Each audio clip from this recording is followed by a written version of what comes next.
Hi, I'm Sharon Ayers, Century 21 Redwood, focused on Maryland Real Estate Group. And my worst Christmas was when I was about 11 years old, 12 years old, and the only thing I asked for was a pony. Only thing. That's all I wanted. All my friends had one, and I didn't get one.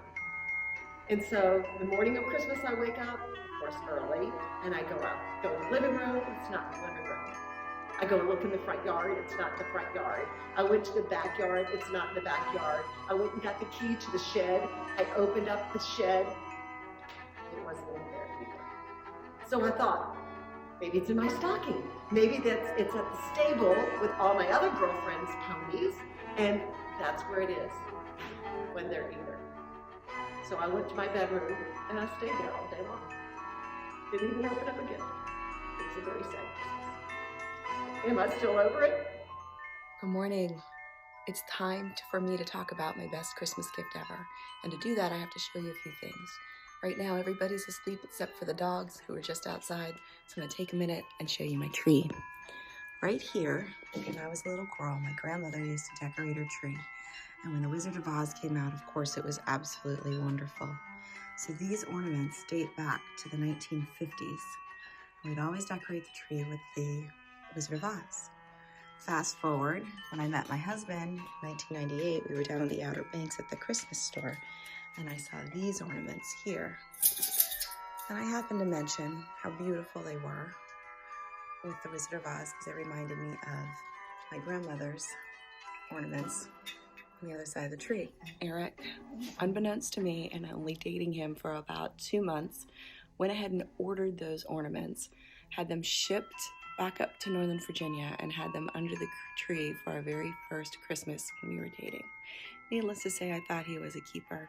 So my best Christmas gift was probably the sentiment, the effort, and knowing that I was going to marry a guy that was going to be that thoughtful in the gifts that he was going to give. Merry Christmas.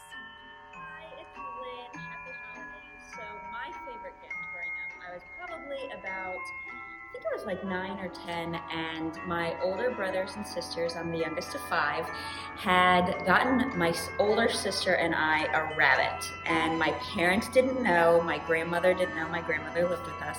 And they had this rabbit hidden in our house for a week prior to giving it to us for Christmas. And it was the best rabbit. We named him Noel. And he was very much like a dog. He would lay right next to you so you could pet him. He would play fetch. He was a great rabbit. But I think the reason that he was one of the best gifts that we ever received is because my parents were not so happy that we got that gift. But so that was my favorite. Animals always bring such joy to the holidays. So I hope you guys have a happy holidays as well. And hope you get some four-legged friend as well. Hi, I'm Maura, and my favorite Christmas gift was when I was a little doll, was a Chrissy doll. And the idea with the Chrissy doll was you could pull her hair out from the top of her head and make it long. And then once you played with it that way, then you could turn a wheel on her back and make it shorter. So she had long hair, she had short hair, and you could pretend that you were a hairdresser. And she had on this really cute 60s dress, and it was my favorite. I'm Ingrid Barrett from Focus and Nova team at Century 21 Redwood. And the worst Christmas present that I ever received, I got when I was 12 or 13 years old. And it was a huge box under the tree, and I thought it was a TV. And it ended up being China. Who gives 12 or 13-year-old China?